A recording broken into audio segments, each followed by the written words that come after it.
우리 교회 올해 표가 무엇입니까? 예, 다시 복음으로 부흥하는 교회입니다. 모를 수가 없어요. 저렇게 너무나 확실하게 선명하게 쓰여 있잖아요. 저렇게 확실하게 선명하게 쓰여 있어도요, 관심 없으면 모를 수 있어요.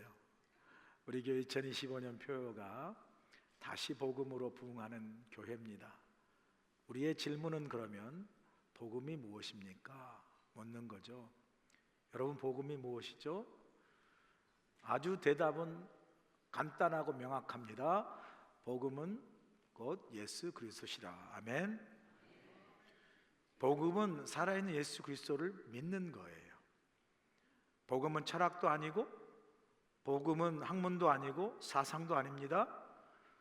복음은 바로 예수 그리스도를 나의 구주로 믿고 살아계신 주님과 내 삶에 인격적으로 교제하고 오늘도 그분의 그 은혜 속에 우리가 살아가는 것, 이게 복음이에요.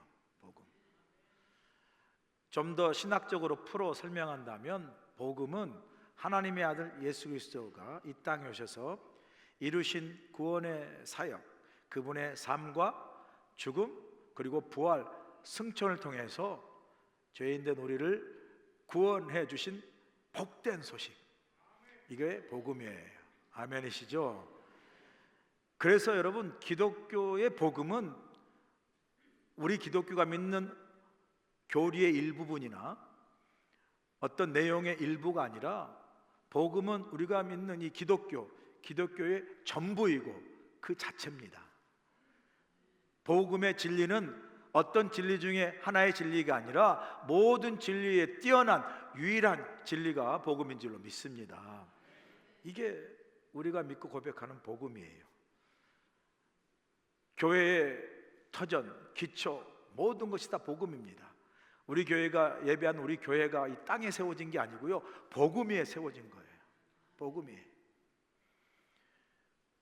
우리 신앙도 마찬가지입니다.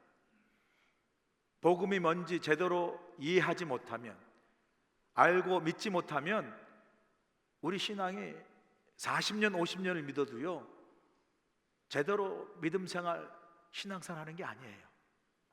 성경을 아무리 많이 알아도 복음이 무엇인가에 대한 바로 이해하지 못하면 성경을 전혀 모르는 것과 같습니다. 왜냐하면 신앙의 핵심은 복음이기 때문에 그래요. 복음이 구원에 이르게 하고, 복음이 사람의 영혼을 살리고, 복음이 교회를 세워요. 이 복음이 여러분 어떤 능력을 가지고 있는 줄 아세요? 복음의 능력이 어마어마합니다.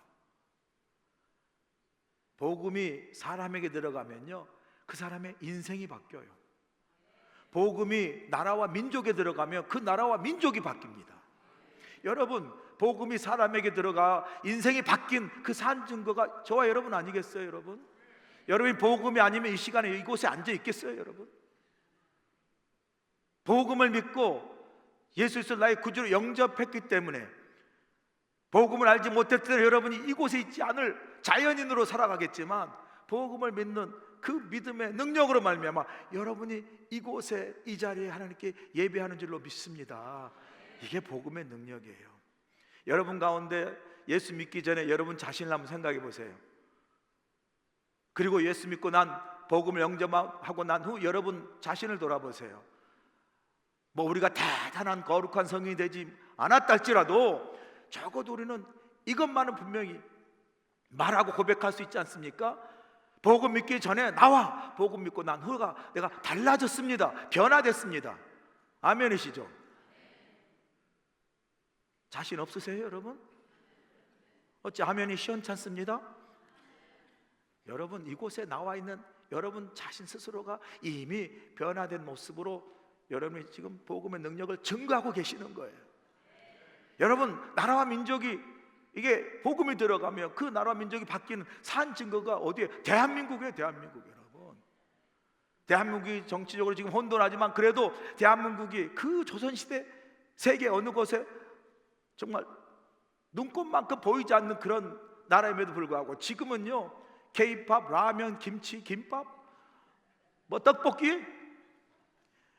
그냥 요즘은요 자랑스러워요. 김밥을 봐도 야, 저 김밥이 지금 얼마나 애국을 하고 있는지, 떡볶이를 봐도 막 얼마나 빨간 게 저렇게 정열적으로 애국을 하고 있는지. 여러분 감사하잖아요.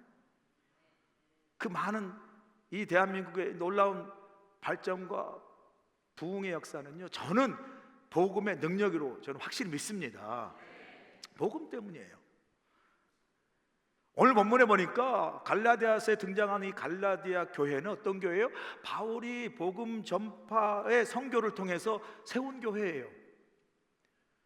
그런데 이렇게 세운 교회가 얼마 되지 않아서 그 교회 안에 복음을 위협을 받고 있어요.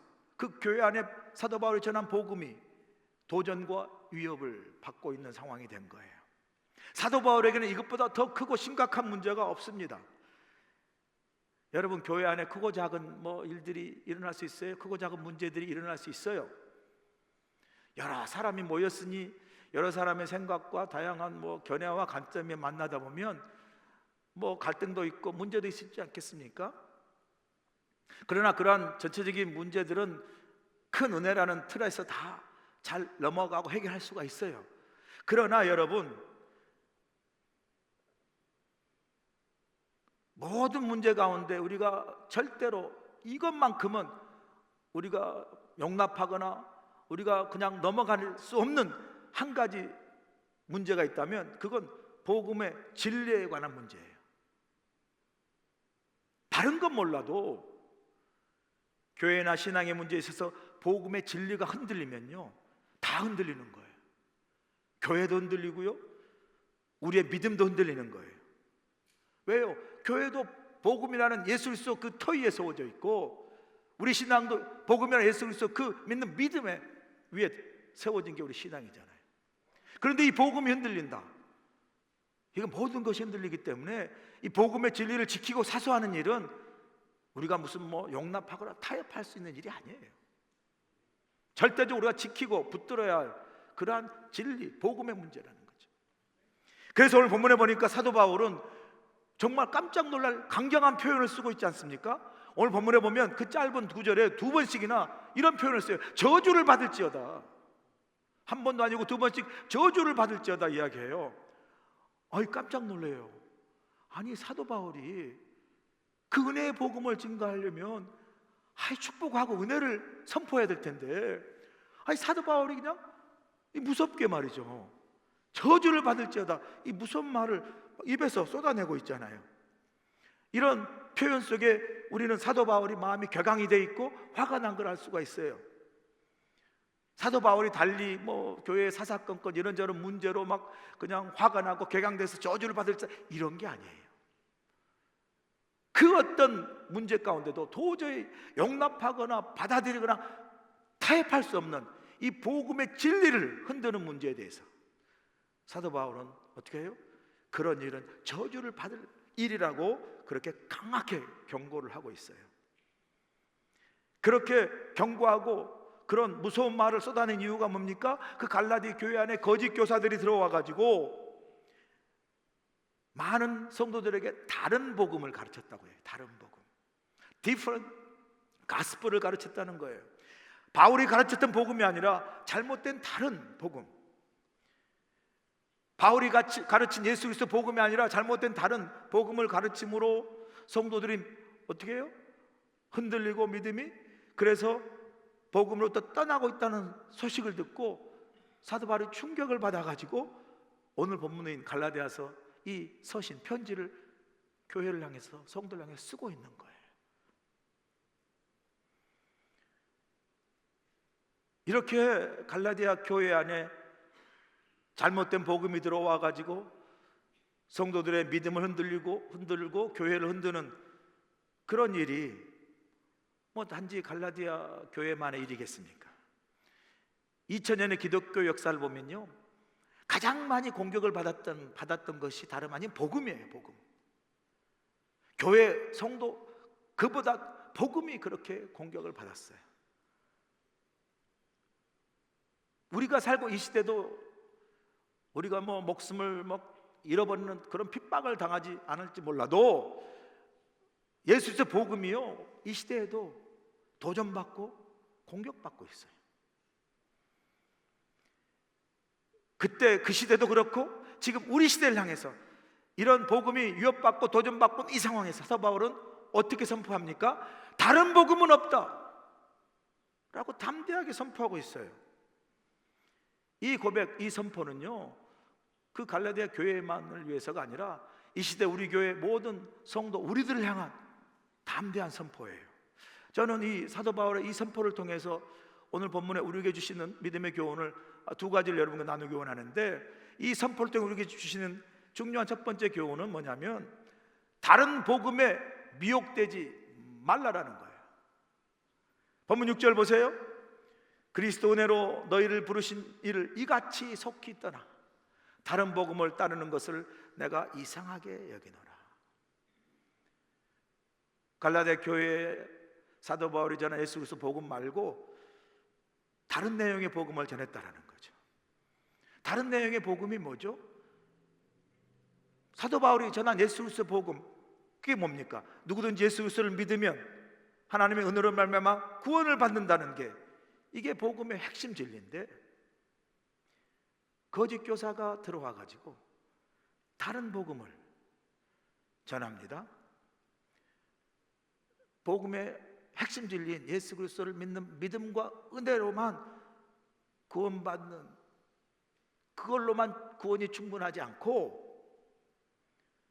뭘 살짝 첨가하냐면요, 유대인처럼 율법을 지키고 할례를 받음으로 온전하게 의로워질 수 있고 구원을 받을 수 있다라는 유대 율법주의, 이거를요 가르쳤어요. 사도 바울은 이런 다른 복음을, 이 복음을 다른 복음이라 불렀어요.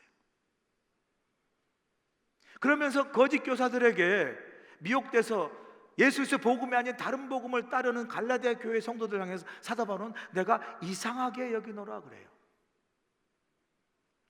사도 바울의 격양된 그런 저주를 받을지어다 표현 속에 비춰보면 내가 그런 걸 보고 이상하게 여기노라 한 것은 그 감정의 어떤 톤에 비해서는 아주 약하고 좀 이상해요, 이렇게 표현한 게. 그래서 제가 원문 헬라어를 찾아봤더니 이상하게 여기노라는 원래 단어가 다우마조라는 이상하게 여긴다는 말인데, 이 헬라어의 다우마조라는 원래 뜻은요 이런 뜻이에요. 너무 놀랍다, 너무 실망스럽다, 이런 뜻이에요. 그러면 문맥이 이해가 돼요. 격앙돼 가지고 그런 다른 복음을 따르는 거 막 저주를 받을지다 말하면서 은혜로 받은 복음을 그렇게 쉽게 떠나서 다른 복음을 따르는 그 갈라디아 교회를 향해서 이상하게 한단 말은 뭐예요? 내가 너무 실망스럽고 너무 놀랍다라는 거예요. 그러니까 쉽게 표현하면 이런 겁니다. 사도 바울은 그 미혹된 갈라디아 성도들에게 너희가 예수 그리스도의 복음의 은혜로 구원을 받았는데 어떻게 그렇게 빨리 복음을 떠나 다른 복음을 따르다니 나는 너무나 놀랍고 실망스럽다, 이런 말이에요. 사도 바울 입장에서는 이렇게 충분히 너무 실망스럽고 놀라운 일 아니겠어요? 복음을 그 전하기 위해서, 갈라디아 교회를 세우기 위해서 성경에 오면 얼마나 어려운, 그리고 죽을 고비를 많이 넘겨서 교회를 그렇게 복음을 전파하여 세웠는데, 교회를 세운 지 얼마 되지 않아서 거짓 교사가 들어와 다른 복음의 내용을 전하니까 예수 그리스도 복음을 떠나서 다른 복음을 따른다는 게 너무나 안타깝고 속상하고 놀랍고 실망스러운 그런 마음을 우리 충분히 이해할 수 있지 않습니까? 근데 여기 보니까 다른 복음, 이 다른이라는 헬라어가 알로스라는 그런 단어인데, 이 뜻이 본문은 다른이라고 표현했지만 이 알로스의 원래 뜻은 비슷하나 같지 않다라는 뜻이에요. 비슷하나 같지 않다. 진짜 같은데 진짜가 아니라는 거예요. 그러니까 가짜라는 거죠. 우리가 잘 아는 이단 아시죠? 이단들, 뭐 신천지니 뭐 다락방이니 여호와증인이니 뭐 구원받은 이단들, 한문으로 아시잖아요. 달을 이 끝 단자를 써서 이단 그러거든요. 그러니까 다 같은데 끝이 다르다는 거예요. 처음도 다 같고 중간도 다 같은데 끝에 가보니까 다르다는 거예요. 여러분, 끝은 결론이잖아요. 처음이 다 같고 중간이 다 같아도요, 끝이 다르면, 결론이 다르면 다 다른 거예요. 다른 복음이 알로스, 비슷한데 같지 않다라는 거예요. 그러니까 다른 복음은 뭐예요? 유사복음, 복음 같지만 복음이 아니라는 거예요. 그 가짜 복음이라는 거죠. 결국은 이단입니다. 오늘 본문에 갈라디아 교회 성도들에게 거짓 교사들이 비슷한 복음, 사실은 가짜 복음, 복음을 올 때 이단적인 복음을 가르쳤다는 거예요. 그런데 알로스, 비슷하나 같지 않다는 이 말 속에 놓여있는 함정이 있잖아요. 덫이 뭐예요? 이 거짓 교사들도 복음을 부정하지 않았어요. 그래, 복음인 예수 그리스도를 믿는 거 믿어야 돼. 그래야 구원을 받아. 그런데 그것으로 충분하지 않아. 예수를 믿어서 구원 받아야 되는데 거기 플러스 유대인처럼 율법을 지키고 할례를 받아야 한다라고 주장한 거예요. 이방인들이 예수를 믿으려다가 믿기만 하면 구원 받는다는데 은혜로 그랬다가 이 거짓 교사들이 그것도 맞는데 진짜 구원 받으려면 어떻게 해요? 율법을 지키고 할례를 받아야 한다는 소리에 깜짝 놀라고 도망가는 거예요. 무슨 할례냐고 노 도망가는 거예요. 그리고 유대인들은 또 어떻습니까? 예수 믿고 구원받는 그 은혜로 복음을 받았다고 그렇게 배웠는데 바울로부터 거짓 교사들이 너 유대인이잖아, 알잖아, 율법 지켜야 되고 할례 받아야 진짜 구원받는 거야 하고 이야기하니까 그 율법에 젖었고 전통을 잘하는 유대인들이 흔들려가지고 그래? 라고 어떻게 해요? 복음에서 떠나서 율법을 지키고 할례를 받았다는 거죠. 그렇게 해서 미혹되어 가짜 다른 복음을 따랐다는 거죠. 복음 같은데 알로스 비슷한데 같지 않는 거, 복음 같지만 가짜 복음이라는 거예요. 아무리 진짜 같아도 여러분 가짜는 가짜잖아요. 제가 80년대 대학을 졸업했거든요. 여러분 가운데 한국에서 80년대 대학을 졸업하신 분 아실 거예요. 80년대는 이제 아직도 가난한 한국이었잖아요. 그때 이제 제가 시골에서 대학을 서울로 갔습니다. 그 당시 80년대 대학에 다니는 대학생들에게 그냥 모두가 유행했던 패션이 있어요. 패션이. 대학생은 거의 다 그 패션을 입었어요. 청바지를 조다시라는 청바지를 입었고요, 신발은 나이키라는 신발을 신었어요. 그때요 다 그렇게 신었어요. 진짜 대학생 그러면 청바지는 조다시, 신발은 나이키, 좀 돈 없으면 프로스펙트, 조금 부자가면 아디다스 이렇게 신었거든요. 근데 그게 비쌌어요. 막 조다시 청바지 하나에 막 2만 원, 3만 원 했어요. 근데 제가요 그때 그 대학 시절에 1,000원짜리 순두부를 못 먹어가지고 300원짜리 떡라면 먹을 때예요. 순두부 언제 한번 먹어봤으면 좋겠다. 1,000원인데도 못 먹을 때거든요. 근데 그 청바지 막 조다시, 나이키 이렇게 막 신발 신으려면요 2만 원, 3만 원이 어디 있습니까? 근데 모두가 다 그거 입고 신었거든요. 저도 어떻게 합니까? 신긴 신어야 되는데, 입긴 입어야 되는데 돈이 없으니까 조다시 대신 짝퉁 조다케를 입었어요. 조다케. 진짜 조다케라고 있었어요. 그 다음은 나이키 대신 나이스라는 신발을 신었거든요. 그렇게 신었어요. 잘 보면 몰라요. 그래가지고 그거라도 입고 같이, 나는 뭐 어떻게 돈 없는 거, 부잣집 뭐 대학생들은 그냥 사 입지만 못 사 입잖아요. 그래서 조다케 신고 입고 막 나이스 신고 다녔거든요. 근데 그런 내가 가짜인지를 알기 때문에 누가 자세히 볼까봐 빨리 걸었어요. 그리고 빨리 달렸어요. 왜냐면 잘 보면 또 알아보니까 달리고, 제가 이렇게 달리기 잘해요. 진짜 그랬거든요. 스펙스는요 돈 없으니까 프로 스포츠로 나왔고, 아디다스는 아다디스로 나왔거든요. 그래가지고 막 그렇게 신었어요. 입고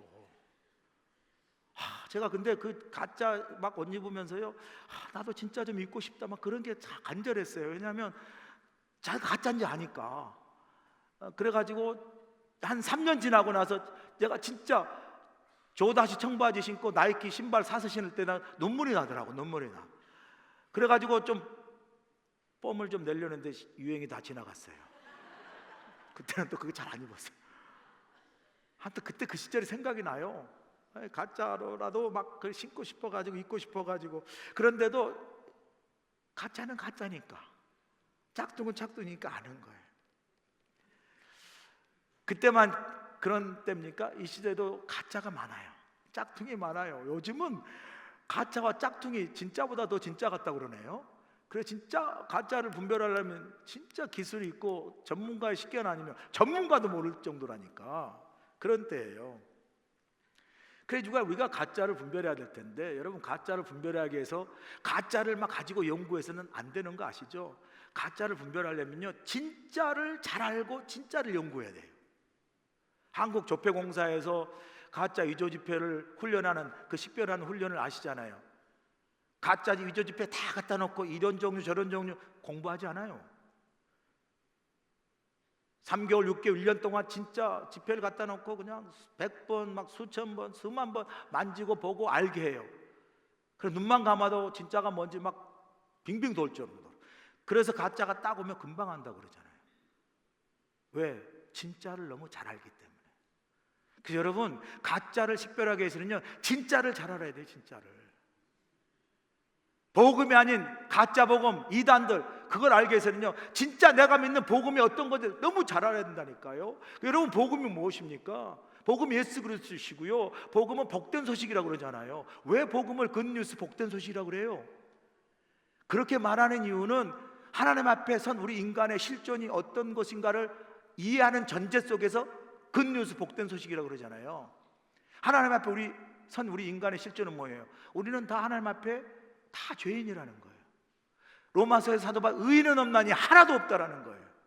여러분이 아무리 주위에 저 사람은 법 없이 살 수 있다라고 의롭고 선한 사람이라 할지라도 그 내면 영혼 깊은 곳은 다 제 본성을 가졌어요. 다 죄인이에요. 다 의롭지 않아요. 여러분 동의하실 거예요. 여러분이 선한 사람이라고 스스로 자칭해도 여러분 깊은 곳에 제 본성이 늘 어떻게 해요? 도사리고 있다는 거 잘 알잖아요. 그렇기 때문에 우리는 우리에 있는 그 깊은 제 본성 때문에 우리 스스로는 우리를 구원할 수가 없어요. 그리고 우리 스스로 죄로부터 구원할 수 없기 때문에 결과는요, 죄 아래서 신음할 수밖에 없고요, 결과는 성경은 그 죄의 삭은 사망이라고 이야기해요. 거기까지 안 가더라도 죄 아래 신음할 수밖에 없다는 거예요. 죄에 드리워진 그 그늘을 벗어날 수가 없어요. 여러분 신창원 아시죠? 신칠귀몰하게 그냥 모든 법망과 경찰의 손을 다 빠져나간 3년 가까이를 도망다녔어요. 막 눈앞에서도 막 도망가요. 그러다가 드디어 신창원이 잡혔어요. 그리고 경찰서에 와서 이제 잡혀가지고 여러 자백과 진술을 받는 가운데 신창원이가 처음 뱉은 말 중에 하나가 뭔지 아세요? 이제 마음이 너무 편안하다. 이제 저녁에 편히 잘 수 있겠구나. 감동이 없어서 감동이.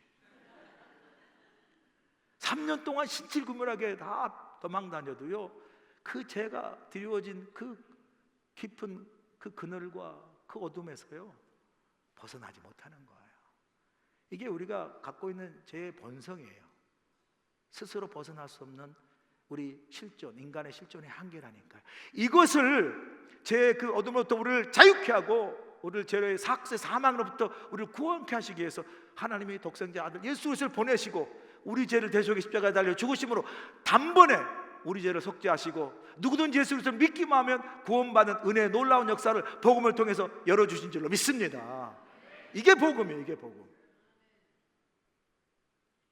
여러분, 복음이 이렇게요, 얼마나 간단하고 쉽고 심플합니까?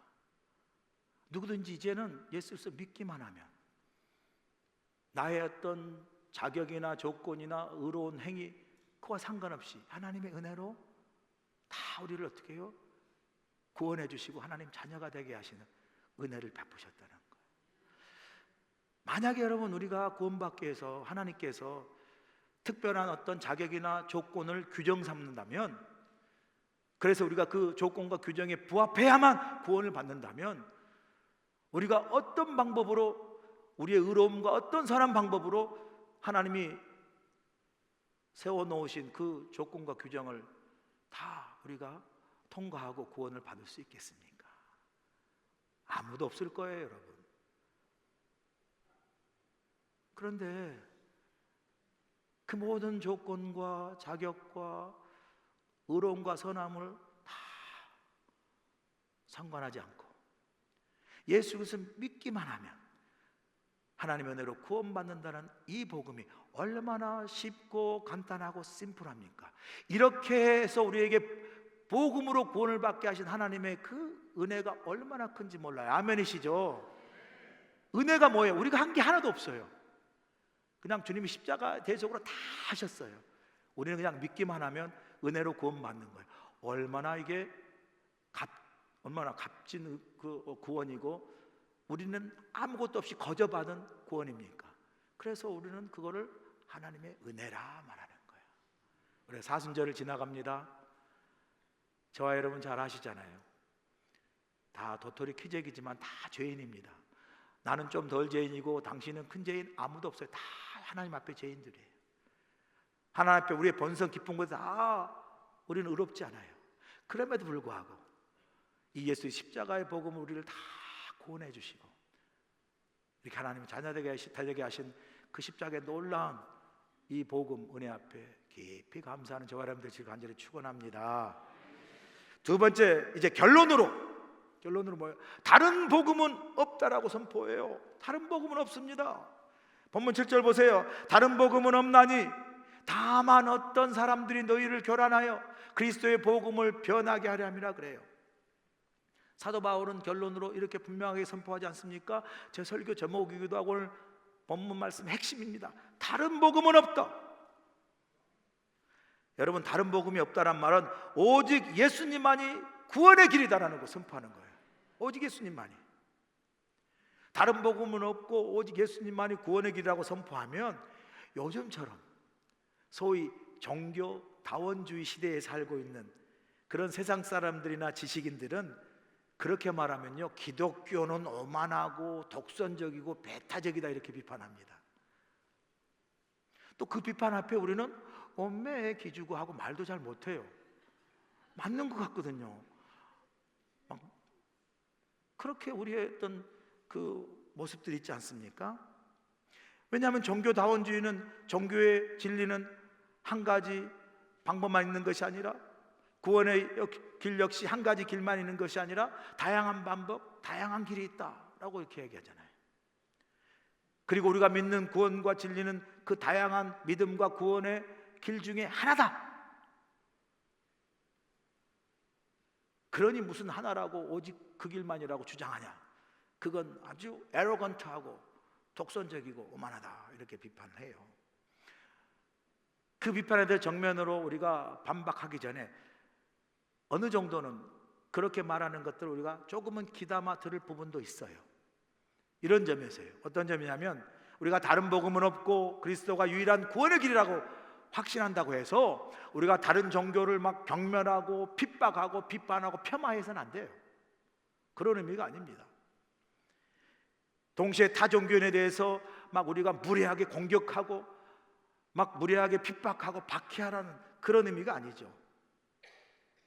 그게 아니라 지금 우리가 다른 복음은 없습니다. 오직 예수님이 구원의 길이라는 것은 우리가 타협할 수 없는 복음의 진리에 관해서 말씀하는 거예요. 복음의 진리.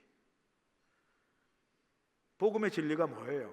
오직 예수 그리스도를 믿는 믿음으로 말미암아 하나님 은혜로 구원받는 게, 이게 복음의 진리예요. 우리가 다른 복음은 없다라고, 그래서 오만하다, 배타적이다, 폐쇄적이다, 옹졸하다, 좁은 소견이다 말하는 것은 신앙과 믿음에 대한 바른 이해가 부족하기 때문에 그래요. 종교다원주의 시대의 세상과 지식은 그런 오만하고 독선적인 태도를 버리고 다른 종교와 열린 마음으로 대화를 해야 한다고 주장해요. 맞습니다. 우리가 열린 마음으로 다른 종교와 대화 못할 일이 하나도 없어요. 열린 마음으로 다른 종교를 믿는 사람들과 대화하지 못할 일이 하나도 없어요. 해야죠. 할 수 있습니다. 그러나 여러분, 우리가 대화라는 것은 나를 부인하고 나를 버리고 나라는 존재가 없이 우리는 대화할 수 없어요. 내가 다른 종교와 대화하기 전에 내가 누구인가, 나의 정체성과 내가 무엇을 믿는가, 나의 믿음의 대상을 분명히 해야 하는 거예요. 내가 누구인가라는 나의 정체성 없이 다른 사람과 대화할 수 없고요, 내가 믿는 대상에 대한 분명한 믿음 없이 다른 종교와 대화할 수 없는 거예요. 우리가 다른 종교와 다른 종교를 믿는 사람과 대화할 때도 내가 믿는 기독교 복음은 이런 것입니다. 나는 이 복음으로, 이런 믿음으로 나는 살아갑니다. 담대하게 말하는 거예요. 혹시나 다른 사람이 그런 다른 종교에 대한 말을 또 우리가 열린 마음으로 들어요. 그러나 나의 분명한 확신과 나의 분명한 정체성은 나를 통해서 복음을 확실하게 다른 종교와 다른 사람들에게 전하고 선포하는 통로가 되는 거예요. 할렐루야. 그러므로 여러분, 우리가 다른 복음은 없다, 예수만이 오직 유일한 구원의 길이라 말하는 건요, 우리가 누구인가라는 나의 정체성과 내가 믿는 믿음의 대상이 누구인가를 확실하게 선포하는 거예요. 이건 정말 꼭 해야 할 일이고요, 이건 자랑스러운 일이고 나라는 존재를 분명히 내가 스스로 세워가는 아주 중요한 일이에요. 중요한 일이에요. 여러분, 신앙은 선택의 문제가 아니잖아요. 내가 좋다고 믿고 좋지 않다고 안 믿는 거, 이게 신앙 아니에요. 신앙은요, 절대적인 진리예요. 하나님이 절대적인 진리고 복음이신 예수 그리스도가 절대적인 진리예요. 이게 신앙이죠. 그리고 그 하나님, 그 복음 예수 그리스도를 나의 삶의 절대적인 기준으로 믿는 것이 믿음이에요. 아멘이시죠? 그게 없이 막 이거 그게 아니라는 거죠. 그래서 신앙은요, 절대적인 믿음과 기준을 갖고 사는 거예요. 나에게는 그게 하나님이시고 나에게는 복음이신 예수 그리스도십니다. 아멘이시죠? 그런데 우리가 살고 있는 이 시대는 뭡니까? 이 절대적인 기준과 믿음을 부인해요. 그런 거 막 고백하면 막 속이 좁다 그러고 배타적이라고 그러고 독선적이라고 그래요. 그래서 뭘 우리에게 가르칩니까? 상대주의적 진리, 상대주의 가치를 우리에게 요구해요. 다 상대적인데 너도 맞고 나도 맞고, 그렇게 독선적으로 주장할 필요 없이 모든 것이 하나의 길로 연결되니까 서로가 서로를 뭐 이렇게 인정하고 그렇게 하라고 이렇게 우리에게 요구하는 거죠. 아주 그럴듯하게 들려요. 그래서 여러분 잘 생각해 보세요. 지금요, 어떤 시대든 절대적인 진리와 기준이 부재하면요, 모든 사람들이 다 어떻게 해요? 자기 소견에 옳은 대로 살아요. 절대적인 믿음과 진리와 기준을 부인하면요, 반대적으로 우리는 어떻게 상대적인 진리와 상대적인 기준 속에, 상대적인 문화 속에 살아가는 거예요. 절대적에는 분명한 기준이 있고 분명한 하나의 그 원칙이 있어서 그걸 가지고 모든 것이 다 질서정연하게 돌아가지만, 상대주의적인 믿음과 기준은요, 어떻게 해요? 상황에 따라 늘 바뀌어요. 그리고 상황에 따라서 누군가 그 기준과 누군가 그 가치를 결정해야 돼요. 그런데 상대주의 문화 속에, 진리 속에서 내가 그 기준과 가치를 결정하는 사람이에요.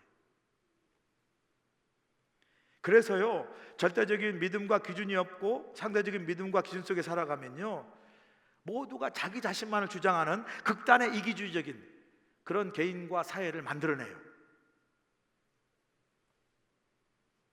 그러니까 항상 갈등과 다툼과 싸움이 그치지가 않아요.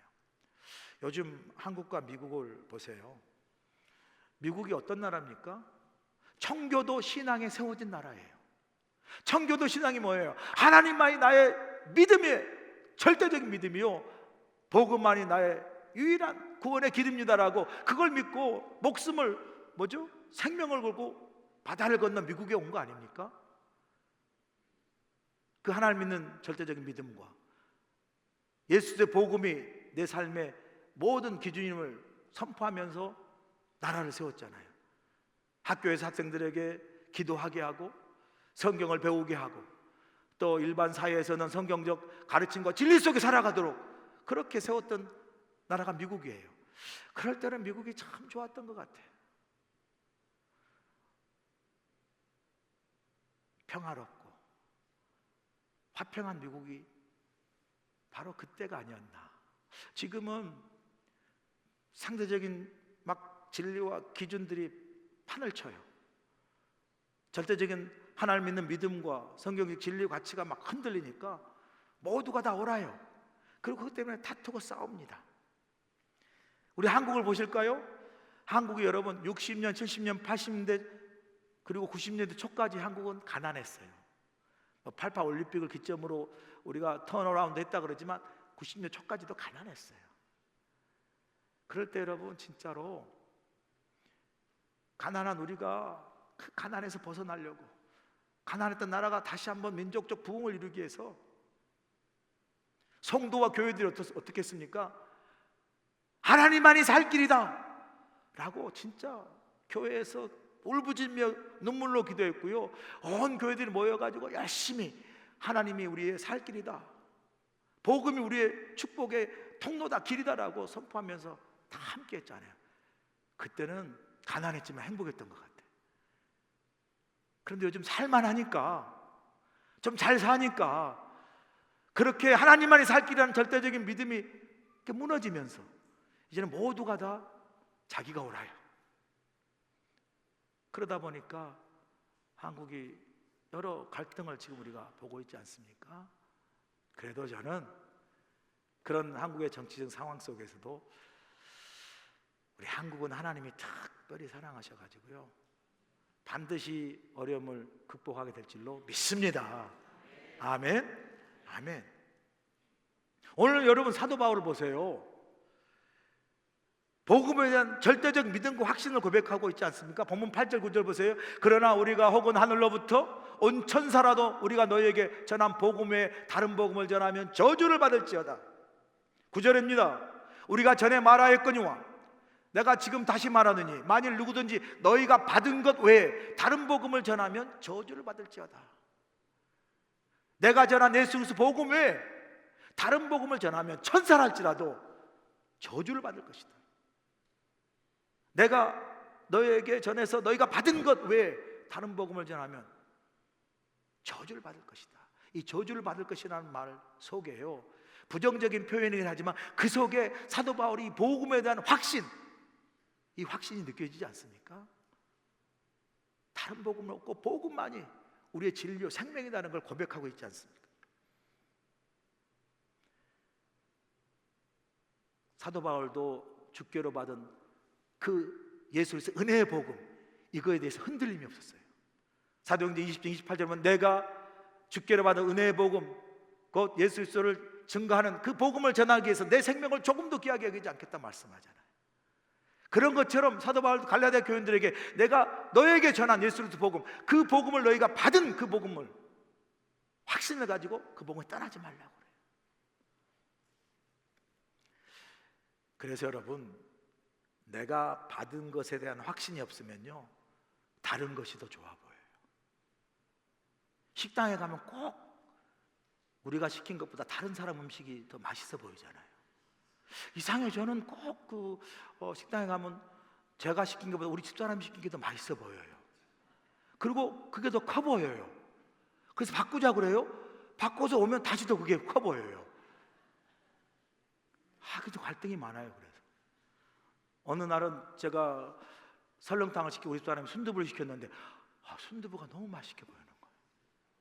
그래서 제가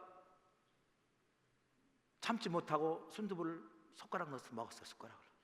우리 집사람 숟가락 넣기도 전에.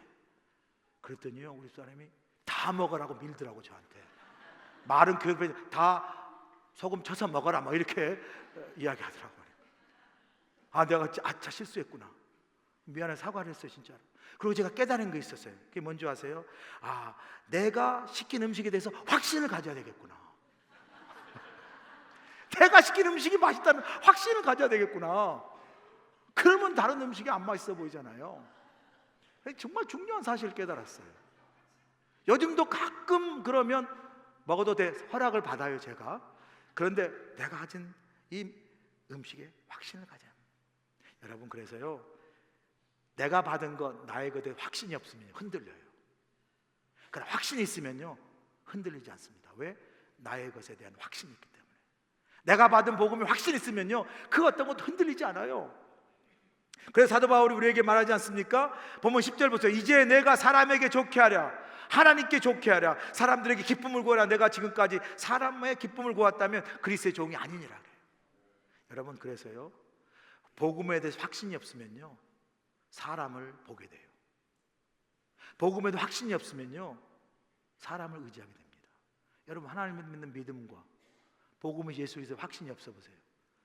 여러분, 사람 의지하고 사람 방법 찾고 사람 찾아 여러분 우리가 막 헤매는 거 보지 않습니까? 제가 목회하는데 이런 경험이 있었어요. 제가 목회하는데 두 교회 지도자가 제 사무실로 왔어요. 그리고 저에게 목사님, 우리가 이것을 원합니다. 이거 들어주세요 하더라고요. 그 다음이 진짜 하이라이트예요. 펀치예요. 그렇지 않으면 목사님, 이 교회에서 목회 제대로 못합니다. 와, 이게 요구입니까? 협박입니까? 여러분, 딱 그런 경험하니까요 무섭더라고요. 겁나더라고요. 왜요? 내가 이분들의 말을 안 들으면 이 교회 목회 못하겠구나. 내가 이 사람들을 기쁘게 하지 않으면 내 여기서 제대로 목회, 교회 생활 못하겠구나. 딱 두려움이 찾아와요. 그때 여러분 제가 가졌던 게 뭔지 아세요? 순간 제게 하나님께 주신 귀한 은혜가 있었어요. 그게 뭐냐면 교회와 목회는 하나님이 하신다. 교회와 목회는 하나님이 주인이시다. 복음이신 예수 그리스도를 믿는 그 믿음이 내게 능력이다. 내가 그래서 못합니다 이야기했어요. 그리고 그 위기 어려움을 극복했습니다. 아멘이시죠? 여러분, 복음이 확신이 되면요 능력이 되는 거예요. 능력이. 다른 복음은 없습니다. 여러분, 우리가 신앙생활하면서 어려움이 있고 도전이 있어도요 믿음이 액세서리가 아니에요. 복음이 장식품이 아닙니다. 믿음의 확신이 있고 복음의 확신이 있으면요 어떠한 어려움 속에서도 믿음, 하나님 믿는 믿음, 지금 살아계신 예수의 복음이 여러분 어떤 상황에도 승리케 하시고 능력으로 우리를 이끌어 가실 줄로 믿습니다.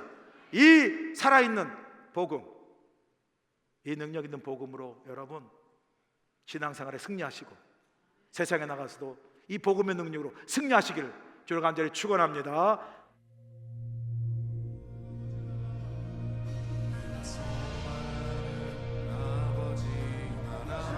Jesus is our good shepherd who will never abandon us. He always guides us and even laid down his life for us.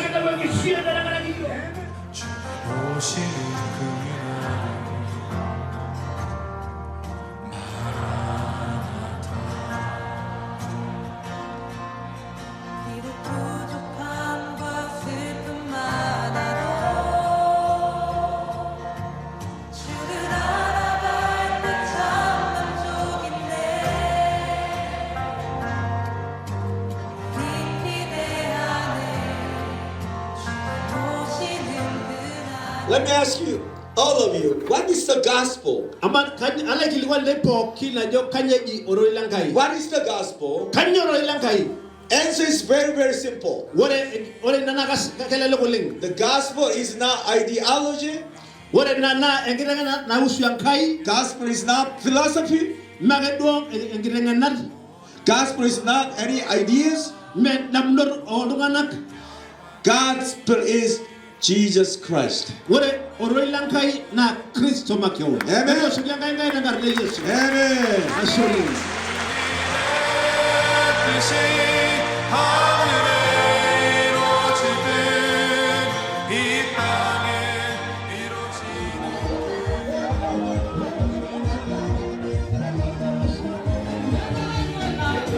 Amen.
해외 최초의 한인교회로 하나님의 사명을 감당하고 있는 우리 교회는 120여 년이 지난 오늘까지 굳건하게 이곳에서 자리를 지키고 있습니다. 우리 교회는 하나님의 크신 은혜와 인도하심 가운데 성도들의 끊임없는 기도와 헌신으로 우리에게 맡겨진 사명들을 충성스럽게 감당하고 있으며 모든 감사와 찬양을 올려드리고 있습니다. 성도들의 영적 성장과 양육을 위해 말씀으로 나아가며 청년이든 자녀든 젊은이 노인이든 하나님의 꿈을 손에 쥐들고 함께 그 꿈을 이루어나가는 우리 교회, 우리 모두가 될 주님을 간절히 축원합니다. 속회 모임, 새가족 클래스, 성경 믹잡기, 커피 브레이크, 러브 인카운터, 1:1 제자 양육, 성경 통신 그리고 제자 훈련 등 다양한 프로그램들을 통해 하나님의 말씀을 더욱 깊이 묵상하고 하나님께 더욱 가까이 나아가도록 열심을 다하고 있습니다. 특별히 120주년을 맞은 지난해에는 기념원회 및 바자회, 한미연합성회, 독립운동 사적지 현판 제막식 그리고 교회 다큐멘터리 제작 등 다양한 사역을 통해 하나님의 크신 은혜와 인도하심에 감사하며 모든 영광을 하나님께 올려드리는 복된 한 해였습니다. 경제는 어렵고 힘들지만 온 땅에 복음을 전하기 위한 해외 선교의 열정은 세계 선교대회 이후 더욱 활성화되어서 브라질과 베트남, 필리핀으로 단기 선교를 다녀왔습니다. 단기 선교를 통해 복음을 전하고 하나님의 사랑을 나누는 복된 시간이 되었습니다. 지역을 사랑하며 영혼을 사랑하는 마음으로 매일같이 피켓 전도로 복음을 전하고 있으며 지역을 청소하고 무숙자들에게 음식을 나누면서 이웃 사랑을 몸으로 실천하고 있습니다. 믿지 않는 어린아이와 부모들을 위한 페페아이나와 어하나 그리고 주일학교와 중고등부 한어대학 청년부가 함께 예배하는 차세대 프로그램이 활발하게 운영되고 있으며 대학생 신입생과 재학생들을 위해 풍성한 장학금이 많은 학생들에게 전달됨으로써 지역사회의 나눔의 삶을 계속해서 실천하고 있습니다. 은혜로운 예배를 위해 온 성도들이 한마음 한뜻으로 예배를 드리고 있으며 특별히 1부, 2부, 3부 찬양대와 3부 열린 예배를 위해 찬양팀이 온 마음과 정성을 다해 하나님을 찬양하고 있습니다. 다가올 10년으로 미래의 100년을 준비한다는 캐치프레이즈로 부흥 2030 비전을 선포하고 미래를 준비하는 마음으로 온 성도가 복음으로 변화되어 하와이와 열방에 복음을 전하기 위해 선교적 교회로서의 사명을 다할 것입니다.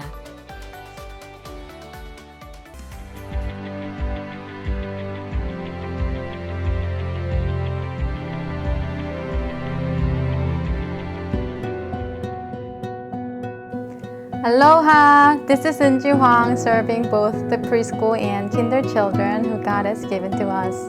We raise our children with the love of God along with wonderful teachers. We're sharing the gospel in various ways so that our children can easily learn the words of God. We are gladly serving our children so that they can experience joy, happiness, and God's love through our ministry. I hope to see you soon. Mahalo! Aloha and welcome. I am Director Ellen No for Awana and Elementary Ministry. Together, teachers and I work together to strengthen our children's faith walks through the words of God, praise, and fellowship. Awana is a global program designed for the discipleship of over 4 million children. We invite you to join us in Awana and Sunday worship, and we look forward to seeing you soon. God bless you all. Aloha! Hello, my name is Nathan Lee, and I am the youth pastor for our beloved 6th to 12th graders. Our youth ministry is a safe and encouraging community for students to build a firm foundation in their faith, identity, and future. During these years, students are trying to figure out who they are while learning how to successfully navigate and lead their lives.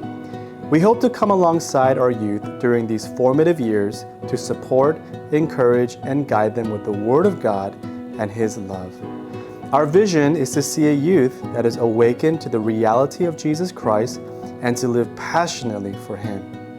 Our aim is to see our students powerfully encounter God's love, to empower them to go all in for Jesus, and to prepare them to live out their faith with courage and boldness. Our prayer is that our students will discover their eternal security in the purpose and the hope of the gospel as they experience the living power of the Holy Spirit in their personal lives. Our weekly gatherings are Fridays at 6:30 p.m. and Sunday mornings at 9 a.m. and 11:15 a.m. We look forward to getting to know our next generation youth and serving them. Mahalo!